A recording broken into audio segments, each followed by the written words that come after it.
You didn't tell me you were bidding for this contract. I looked up slowly.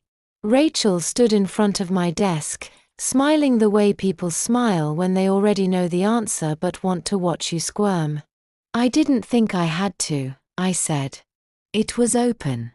She laughed softly and pulled a chair without waiting to be offered one. Ah, Hopiah, you've not changed. Still pretending life is fair. We had known each other since youth service.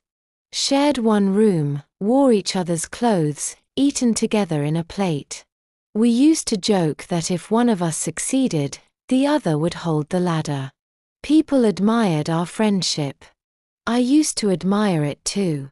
Anyway, she continued, crossing her legs, may the best woman win. Her tone was light, but something cold passed between us. I watched her leave my office, heels clicking with confidence that didn't come from nowhere. That night, I couldn't sleep. Not because of the contract, but because of memory. It was Rachel who first encouraged me to register my logistics business. She praised my planning skills, my attention to detail. She also insisted we share ideas freely, like sisters. We rise together, she used to say. I didn't notice the pattern at first. How my ideas became her proposals. How clients I mentioned casually suddenly stopped answering my calls. How she always knew things before I said them out loud. When the contract shortlist came out, both our companies were on it. The final stage required a presentation before the board. 2 days to the presentation, my assistant rushed into my office. Madam, the figures in our proposal, someone leaked them. Another company submitted almost the same structure. My chest tightened. I already knew which company. That evening, Rachel called. Babes. She said cheerfully. How body? I said nothing. She laughed. Why are you quiet? Don't tell me you're scared. Rachel, I said calmly, did you take my proposal? There was a pause. Just 1 second too long. Why would you ask me that? She replied, wounded. After everything? Answer me. She sighed. This is business.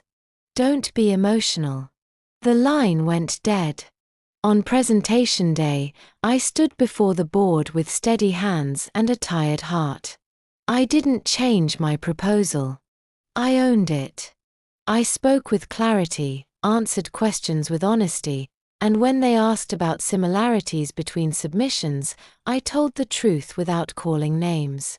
I trust the integrity of this process, I said. And my work speaks for itself. Rachel presented after me. She was brilliant, polished, confident. But confidence borrowed always shakes under scrutiny. They asked her questions she couldn't answer fully. Numbers she couldn't explain deeply. I watched the small cracks appear. A week later, I got the call. Congratulations, the chairman said. The contract is yours. I thanked him and sat quietly for a long time after the call ended. No jumping. No shouting. Just relief and a strange sadness. Rachel didn't call. She didn't text. Weeks later, I heard she had told people I manipulated the board, that I used connections. I smiled when they told me.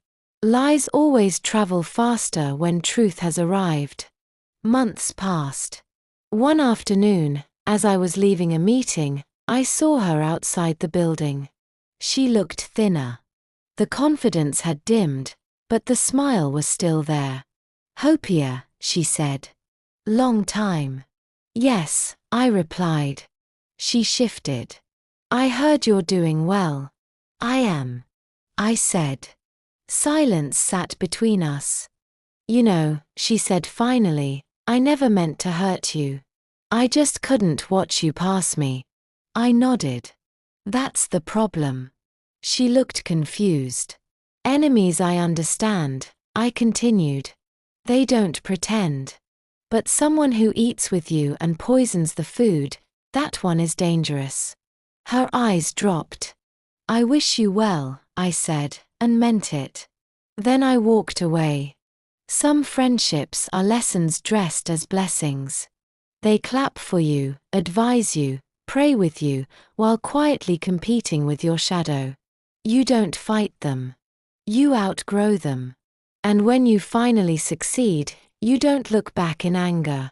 You look back in understanding, grateful that life revealed who was smiling for you and who was sharpening their teeth. Thanks for listening. I hope you enjoyed it as much as I enjoyed telling it. Don't forget to subscribe, like, comment and share. Don't miss our next adventure.